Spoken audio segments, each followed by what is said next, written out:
Поредния коментар в студиото.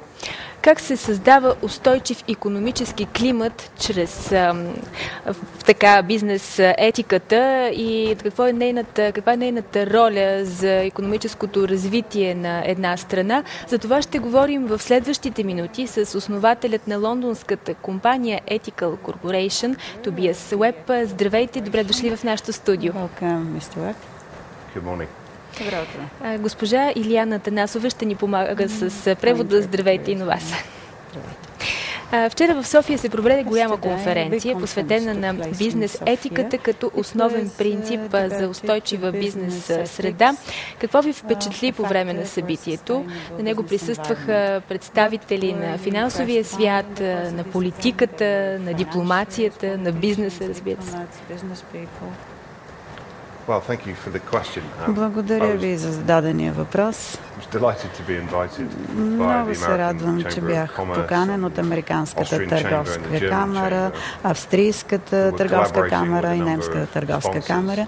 Ние си сътрудничим с различни спонсори, за да можем да поканим водещи дипломати и представители на бизнеса, за да обсъждаме темата за етиката в бизнеса. Мисля, че интересното в конференцията беше високото ниво на участниците. Присъствал съм на много конференции по цял свят, посветени на темата етика и устойчивост.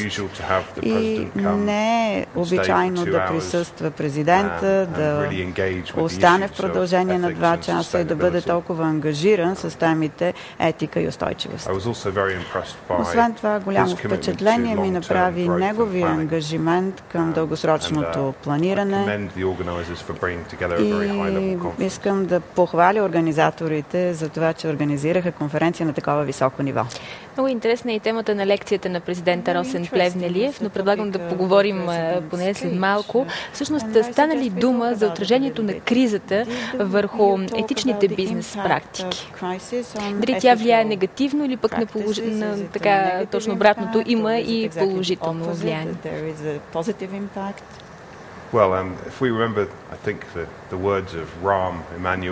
Мисля, че казаното от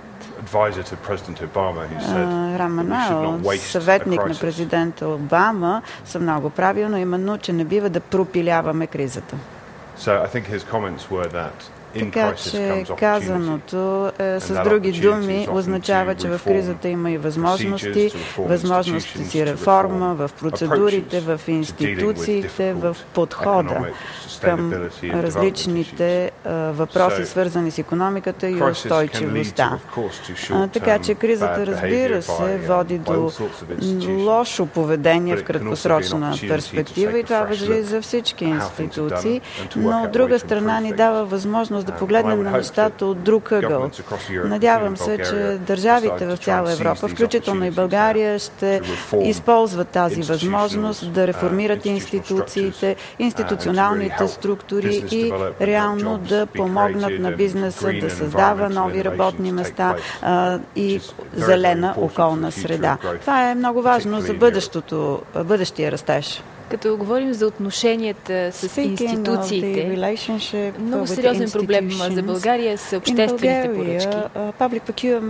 На форума е била обсъдена тази тема. Всъщност, по данни на някои анализи, всяка втора обществена поръчка в България е свързана с някакъв вид злоупотреби или пък с проблеми. Какви насоки за справяне с този проблем бяха представени по време на форума?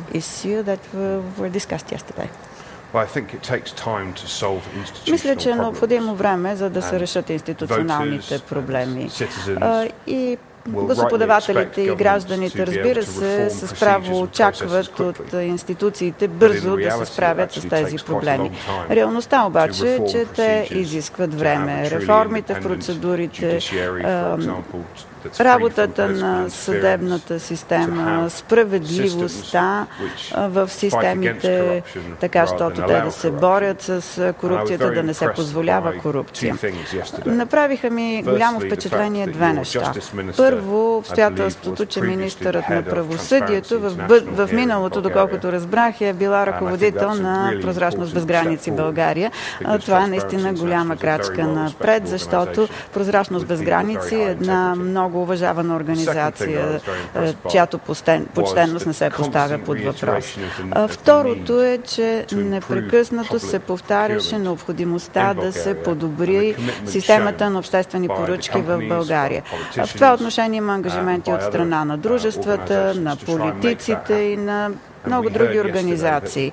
Вчера чухме, че има много примери за възможности за организиране на обществени поръчки от преди 2 или 5 години, които показват, че тогава е било много трудно за дружествата да участват в такива процедури и да запазят своята почтенност. Сега обаче разбирам, че нещата се променят и се надявам, че тази промяна ще се ускорява и ще се използват възможностите да се изчисти процедурата на обществените поръчки в България. Така наречената политическа воля е на лице. С това впечатление сте останали от изказванията на министрите вчера. Много е трудно да се правят преценки на база на една конференция. Не твърдя, че съм специалист по това, което става в България. Ако това, което чухме вчера, е действително така и бъде реално изпълнено, мисля, че това е един много положителен знак за бъдещето развитие. Аз мисля, че е много важно погледа отстрани. Тогава някои проблеми стават ясни доста по-бързо, отколкото когато човек е вътре в ситуацията. Какъв беше отзивът от страна на бизнеса, когато говорим за отношения с институциите, с администрацията? Имате ли наблюдение върху тази тема?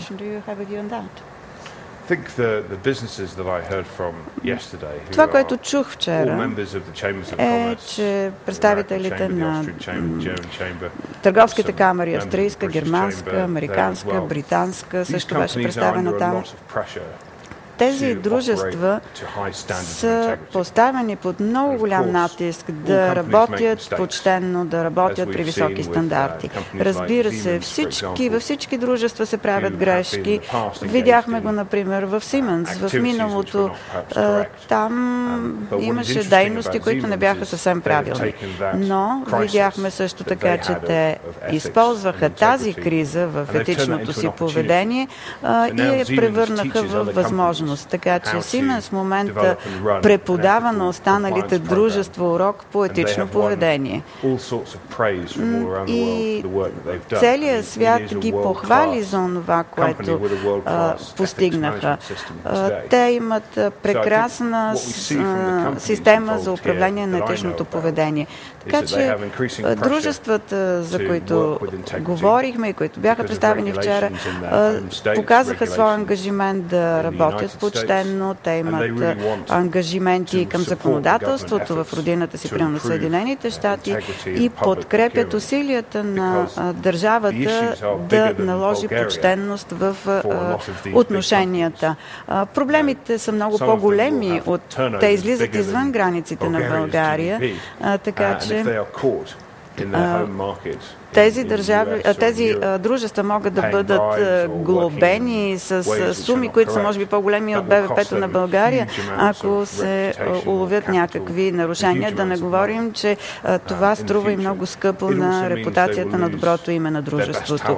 То ще изгуби и най-добрите си служители. Така че дружествата наистина са подложени на много голям натиск да работят действително по етични стандарти. Етичните практики са синоним на добър бизнес. Това беше мотото в изказването на президента Росен Плевнелиев. Каква дефиниция бихте дали вие за етичен бизнес? Мисля, че етичният бизнес първо е онзи, който има много ясни цели. Етичният бизнес има ясно разбиране за ценностите и принципите на дружеството. Но също така това дружество е много ангажирано с всички заинтересовани страни, общността, в която работи, служителите, НПО-тата. Освен това обаче това дружество е отворено, открито към новите идеи. Това е фирма, която честно си признава грешките и е готова да се учи от тях. Върви напред по начин, който показва истинска откровеност в общуването с служителите си, с НПО-тата и всички останали. Тази откровеност обаче понякога води до сериозни сътресения в компаниите. Един пример, да кажем това, което се случва с BBC. Но подобни скандали възникват и в други корпорации.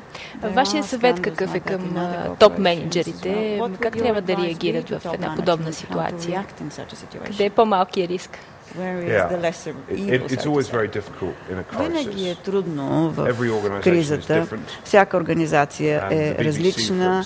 А BBC, например,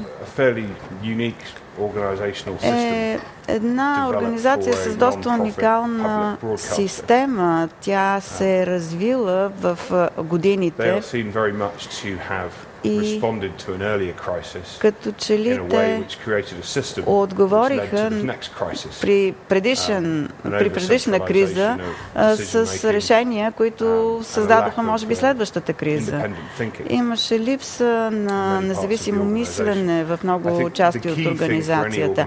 Мисля, че основното за всяка организация при всяка криза е да се разбере какво трябва да се направи, какъв трябва да бъде ангажимент. Трябва бързо да се споделят проблемите, да се слуша и организацията да е готова да предприеме необходимото, да накаже виновните. И мисля, че това е важно, защото по този начин се доказва отчетност пред обществеността. Мисля, че точно там е проблема в бизнеса. Погледнете, примерно, банковата криза в Европа и Америка. Много малко хора влязоха в затвора поради проблемите, които създадоха, но това пък създаде проблеми на държавата, на регулаторните органи и мисля, че е по-добре да бъдат уволнени някои от ръководителите на високи постове, да се процедира по един чист етичен начин. Как се създават етични бизнес практики, етична култура в една организация? Защото много от българските компании имат да наваксват в това отношение.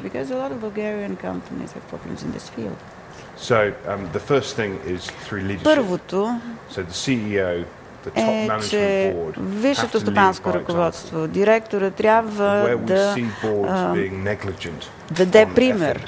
Когато управителният съвет не обръща внимание на ценностите, на етиката, 3, 4, 5 години по-късно възникват и трудностите. Така че първото и най-важно е служителите да разберат в какво вярва моето дружество, защо съществуваме, какво представляваме и след това да бъде съвсем ясно какви са стандартите, какви са нормативите, нормите за поведение в бизнеса.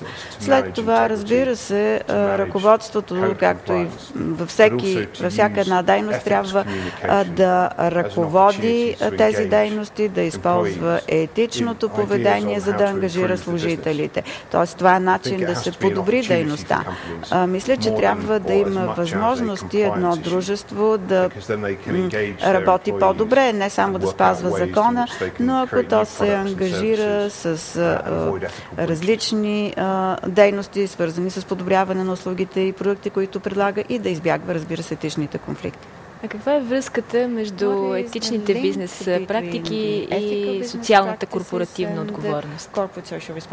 Това също беше един от акцентите в конференцията вчера. Да, разбира се. Има много определения какво представлява етиката, корпоративната социална отговорност, устойчивото развитие.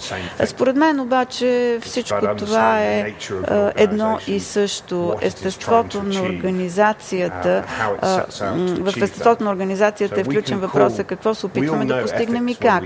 Всички ние знаем какво е етично и всички ние знаем, че подобряване на околната среда, социалния напредък са част от това. Няма значение как го наричаме, така че на практика всъщност става дума за едно и също. Казахте ми в разговор преди интервюто в ефир, че сте били тук и преди 3 години отново за участие в бизнес семинар.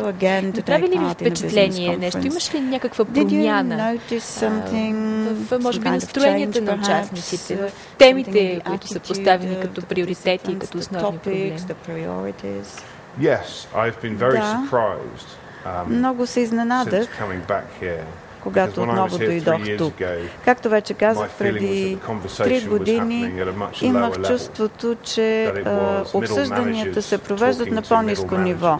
На ръководители от средния ешелон, които си говореха помежду си, говореха за филантропия, за корпоративна социална отговорност, за благотворителност. Сега обаче, след 3 години, разговаряхме с президента на републиката. Той е ангажиран с въпроси, свързани с етиката, с почтеността. Присъстваха дипломати, посланници, високопоставени служители. Всички те са ангажирани с бизнеса, с икономиката, с управление на устойчивото развитие, почтеността, екологичното мислене. Това присъства в българския бизнес. Така че според мен просто е направена голяма стъпка. Преминато е към по-високо ниво и затова приветствам този ангажимент, който беше демонстриран вчера в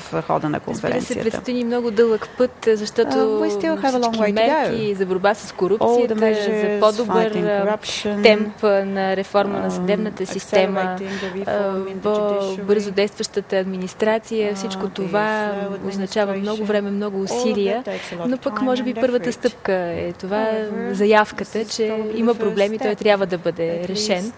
Ако вие пренесете всичко, което знаете за бизнес етиката в компанията към отношенията между политиците, между политическите лидери и в световен план, как според вас се развиват тези отношения? Етични ли са те? Защото всеки ден виждаме срещи между Ангела Меркел, Франсуа Оланд, Барак Обама е така основен персонаж и след изборите.